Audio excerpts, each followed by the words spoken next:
Hey guys, it's Skitty and I'm back, and today's video is going to be all about how to come out to your partner that you are into pet play or slash kitten play, because I say kitten play because that's what I'm into, but you know, this goes for all types of pet play. And I will be doing one of these videos on DDLG specifically, so that will probably be the next video after this one.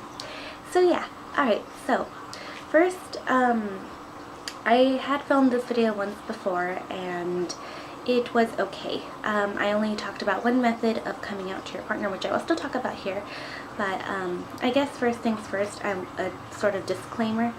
You know your partner more than anyone else, more than I do for sure, so you will know what method is best to tell your partner and how to approach your partner about something like this. And if you don't feel comfortable telling your partner, then maybe you're not in the right relationship, you know what I mean? Like, you should feel comfortable talking to your partner about your interests and your wants and needs. Just common sense. But yeah, so I guess first of all I'll kind of talk about how I told my partner that I'm into kitten play. I was just, after I found out about it and I had done some research, I was like, hey, I kind of offhandedly was like, hey, by the way, there's this, I've been looking into this thing called kitten play, and I kind of briefly explained what it was about. He didn't really have much interest in it. He just thought it was just like an offhanded topic, and after that I just kind of dropped it, did more research, and the more I got into it I was like, hey, so I'm gonna buy a collar and yada yada yada. So bought collars, started buying more collars, and I was like, hey, I'm starting to buy ears, and I started buying ears, and then I brought it up again, being like, hey, I'm really into kitten play. This is what it is again, I'm really into it. He was like, okay. At first he thought it was a phase, which is like no big deal, whatever, he thought it was a phase. And clearly here we are, so it was not a phase, but now he's more supportive and all of that junk. But point, let's see. Alright, so the first method to tell your partner is to just be direct. You can just sit them down and be like, hey, I want to talk to you about something. I'm into kitten play, it's a form of BDSM, and you kind of just explain what it is and what you want out of it and go from there.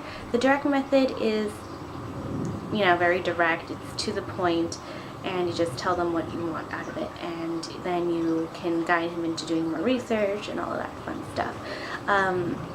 Personally, the direct approach, I feel, can be very off-putting to some people. So, but again, you know your partner, so if they're more of a direct person, then totally do that. That's up to you. But to me personally, I feel like because before I got into pet play, I was very vanilla. I was very unaware of what BDSM was and all of that. So if my partner came up to me and was like, hey, I'm into pretending to be an animal and I want you to own me, and I would be very like, whoa, like, you know, very off-put, very just, that's a lot of information to process, and it's a lot to take in on a person, and it just, I don't know, it just seems like a lot to me personally. So so yeah, that's the direct approach. Like I said, if you're a very direct person, or if you think your partner can handle direct news, or they're very direct, totally do that. Let me know how it goes. Personally, and then if you are not comfortable directly doing that, that's fine. The second method is to just slowly start introducing kitten play into your relationship, you know, by dropping hints here and there. So, for example, when you're with your partner, start wearing chokers. You can wear tattoo chokers, normal chokers, and they won't think anything of it because it's in style, so they'll be like, oh, look, she's just wearing chokers, cute, whatever. After that, you can transition into actual collars if you have actual collars. Actual kitten play collars, pet play collars, whatever pet you may be. And you could just be like, oh yeah, these are some fancy chokers.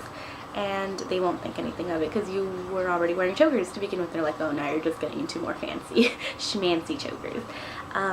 So do that, and once they're used to chokers, you could start wearing ears around your partner.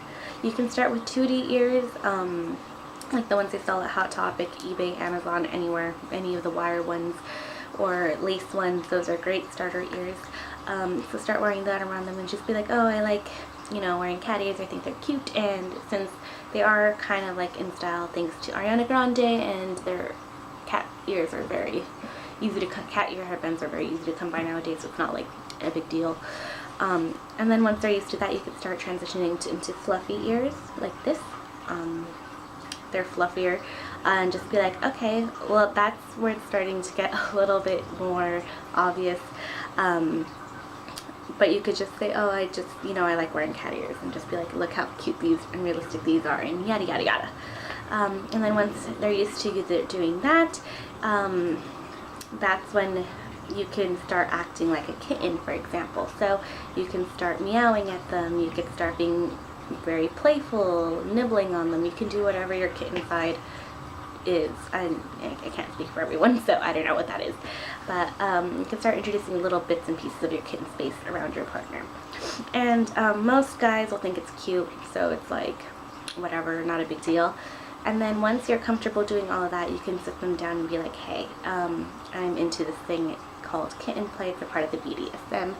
It's part of BDSM, and just explain what it is and emphasize that it's not some scary foreign thing, that you've already kind of been doing it. Like, emphasize that, hey, I've kind of already been acting like a kitten around you, and I'm wearing what you're used to seeing me wear, which is the collars, ears, whatever else. If you hear the dogs in the background, I am so sorry. They are just being very loud and obnoxious. But yeah, just do that, and then what else? And then just sit them down and be like, hey, yeah. And when you tell your partner about kitten play or pet play, you're obviously going to get different reactions. Of course, they're going to be shocked and like, what do you mean? They're going to want to know more information. So definitely tell them what you want out of the relationship and what it is. Do research with them, give them some articles, videos that they could watch to explain more about it, and then, yeah. If your partner truly cares about you, they will hear you out. They'll listen to what your wants and needs, and so one reaction is yes, they will be totally supportive. They're like, okay, I like this is cute. They'll be interested, and they'll be all for pet play, kitten play, whatever. They'll be totally for it, and that's amazing. Like, congrats, you did it.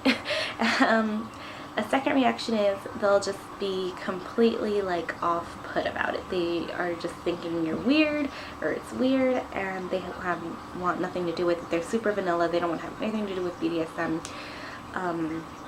and that sucks. You can't force your partner to be into something they're not. Like, you can't force them to be a part of your lifestyle if they choose not to be. It doesn't work out. And if you do force them to participate in it, they're not going to like it. They're just going to be doing it for you, and it's not going to be genuine. So don't force your partner into it. If they seem iffy about it, just kind of be like, hey, let's just try it out. If it doesn't work out, it doesn't work out. But you tried. You know what I mean? Like, just don't force your partner into it. You wouldn't want to be forced into doing something that you don't feel comfortable with. So think about it like that. If you have a partner that doesn't want to be a part of your lifestyle, then you have two options. One, you can just accept it and just come to the agreement that, hey, this person means more to me than this lifestyle, so I just want to explore that side. Two, you can break up with that person and find someone who is more accepting and supportive of your BDSM lifestyle. Or three, you guys can come to some sort of an agreement, and maybe you can maybe they'll be open to you exploring BDSM like on the side or with a close friend or something. I don't know. It's completely up to you guys and your relationship. Like I said, you guys know it better than me. These are just some tips. So just a quick recap. You can be direct about it. You can you can be direct about it if that's what you're comfortable with and you think your partner prefers you being direct. Or two, you can start dropping small hints, like I said, like wearing chokers, and then slowly introducing your kitten gear to them, and then introducing your kitten space to them, and then being like, hey, by the way, all this that we've been doing, it's kitten play. And you just kind of do that. And so yeah, these aren't the only ways, I'm sure. Like, I kind of just was very like in the middle of both, kind of direct, kind of not. But like, there's multiple ways you could do it. I mean, if you have recently come out to your partner about kitten play, I'd love to hear about it. If you have any more other tips for other kittens who are trying to come out to their partner, you can leave them in the comments below. I'd love to hear about it. And yeah, I hope this was helpful. And yeah, next video I will talk about how you can come out to your partner about DDLG. So yeah. yeah, that's it for this video. Hope you guys enjoyed. Subscribe if you haven't already. I'd love to have you on the channel. And yeah, I will talk to you guys in a later video. Bye!